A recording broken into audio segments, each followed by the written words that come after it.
tôi sai đọc nè, video mình ấy cứ trong trong mà chạy đồng lên để đọc nè, bị bị bà AI. ហើយ AI ដែលយើងកំពុងតែល្បីធ្វើចលនាទៅតាមយើងក៏ដូចជាការនិយាយស្ដីអីហ្នឹងតាមយើងទាំងអស់តែម្ដងដែលគ្រាន់តែប្រើប្រាស់ទូរស័ព្ទដៃមួយគ្រឿងគឺគ្រប់គ្រាន់ហើយអ្នកទាំងអស់គ្នាអញ្ចឹងសម្រាប់អ្នកទាំងអស់គ្នាដែលគាត់ចង់ចេះពីរបៀបប្រើប្រាស់ AI ហើយខ្ញុំសង្ឃឹមថាអ្នកទាំងអស់គ្នាយកវាទៅប្រើប្រាស់គ្រាន់តែជាការលេងកម្សាន្តជៀសវាងយកទៅបោកប្រាស់គេអូខេអញ្ចឹងកុំឲ្យខាតពេលវេលាតាមក៏ពិតទៅគឺខ្ញុំប្រើប្រាស់ជាមួយនឹង AI ចំនួន2ហើយមុននឹងចូលទៅដល់វីដេអូបើសិនជាអ្នកនរគ្នាចង់បានទូរស័ព្ទដៃ iPhone មួយទឹកថ្មី iPad អ្នកនរគ្នាកុំភ្លេចទៅរកជាមួយនឹងហាងលក់ទូរស័ព្ទដៃ The Win Store ដែលហាងរបស់គាត់គឺមានលក់ជាមួយទូរស័ព្ទដៃ iPhone គ្រប់ model series អ្វីដែលសំខាន់តម្លៃសមរម្យគុណភាពល្អនិងមានធានាមួយឆ្នាំចេញពីខាងហាងផ្ទាល់ផងដែរអញ្ចឹងទៅលើ AI 2ដែលខ្ញុំបានប្រើប្រាស់ធ្វើវីដេអូចែករំលែកអ្នកនរគ្នាហ្នឹងគឺទី1ទៅលើ Google Gemini ហើយទី2គឺទៅលើ Kling.ai អ្នកទាំងអស់គ្នា website 2នេះឬមួយក៏ app 2នេះគឺមាននៅក្នុង App Store ឬមួយក៏ Play Store ស្រាប់ហើយអ្នកទាំងអស់គ្នាអាចចូលទៅ download បានភ្លាមតែម្ដងអញ្ចឹងទី1គឺទៅលើការប្រើប្រាស់ Gemini ប្រើប្រាស់ Gemini ហ្នឹងគឺយើងយកមកធ្វើអីគឺយើងទៅសរសេររៀបរាប់ក៏ដូចជាអ្វីដែលយើងកំពុងគិតយើងចង់បានរូបរាងមនុស្សបែបណារូបរាងស្រីស្អាតឬមួយក៏រូបរាងប្រុសស្អាតឬក៏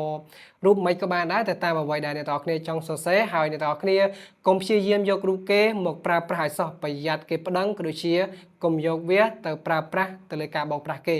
យើងចូលមកក្នុង Google Gemini អញ្ចឹងមកហើយបន្តមកទៀតយើងចុចទៅលើរូបផ្លែចេកហើយអ្នកនរគ្នាធ្វើការ generate អ្វីក៏បានដែរទៅតាមការសម័យសម័យរបស់អ្នកនរគ្នាអញ្ចឹងឥឡូវនេះគឺខ្ញុំចង់បានរូបស្រីស្អាតខ្ញុំសូមសរសេរសិនអញ្ចឹងទៅលើការសរសេរត្រង់កន្លែងនេះគឺទៅតាមការសម័យសម័យរបស់អ្នកនរគ្នាចង់បានអីអ្នកនរគ្នាសរសេរនឹងទៅហើយទៅលើការសរសេររបស់ខ្ញុំគឺងាយស្រួលទេប៉ុន្តែឥឡូវនេះគឺវាចេញជាលក្ខណៈបែបកូនក្មេងអ្នកនរគ្នាខ្ញុំអត់ចង់បានកូនក្មេងទេខ្ញុំចង់បានមនុស្សស្រីដែលរាងធំហើយស្អាតឬមួយក៏អ្នកនរគ្នាចង់សរសេរជាភាសាខ្មែរក៏បានដែរឥឡូវខ្ញុំសាកសរសេរជាភាសាខ្មែរវិញហើយខ្ញុំចុច generate ម្ដងទៀត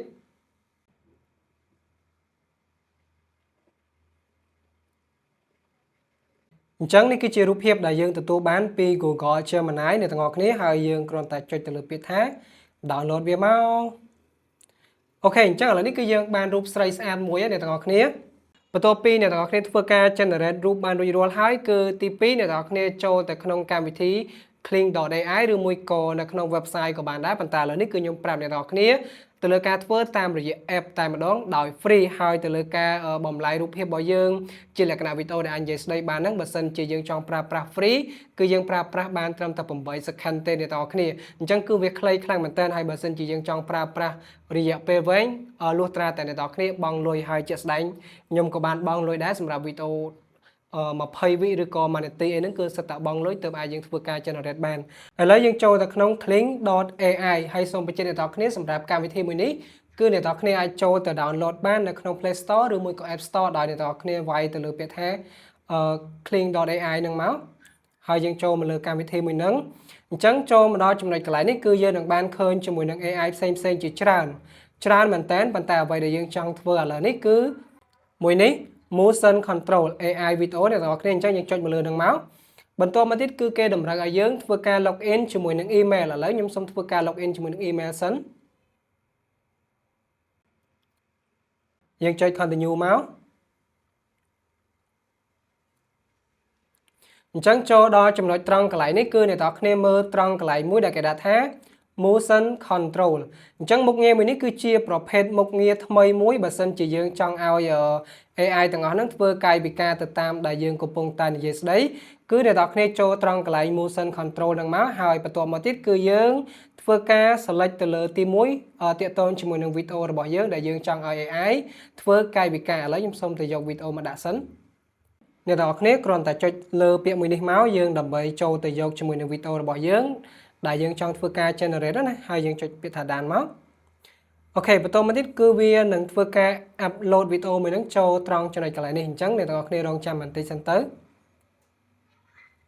បន្ទាប់ពីវាធ្វើការ upload រួចរាល់ហើយគឺវានឹង load ចូលត្រង់ចំណុចខាងក្រោមនេះអញ្ចឹងកន្លែងនេះគឺយើង select វីដេអូអញ្ចឹងមកហើយកន្លែងមួយនេះគឺយើងទៅជ្រើសរើសជាមួយនឹងតួស្រីឬមួយក៏តួរូបមួយណាក៏ដោយដែលយើងចង់ដាក់ណាឥឡូវខ្ញុំសូមចូលទៅកន្លែង AI មិញហើយខ្ញុំសូម select ទៅលើរូបភាពដែលយើងបានធ្វើការ generate ជាមួយនឹង Google Gemini មិញហ្នឹងអ្នកទាំងអស់គ្នាអូខេអានេះគឺវាបានចូលមកដល់ហើយសូមបញ្ជាក់អ្នកទាំងអស់គ្នាបន្តិច សម្រាប់បន្ទុកនៅពេលដែលយើងចាប់ផ្ដើមបង្កើតថ្មីតែម្ដងគឺយើងទទួលបាន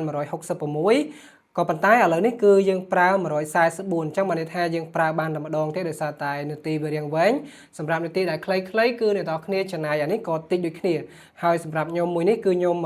ធ្វើការបង់លុយវាជាខែទេឥឡូវខ្ញុំសូមធ្វើការចុចទៅលើពាក្យថា generate យើងគ្រាន់តែចុចទៅលើពាក្យថា generate មកបន្តមកទៀតគឺវានឹងចំណាយពេលរហូតដល់11នាទីហើយបើសិនជាយើង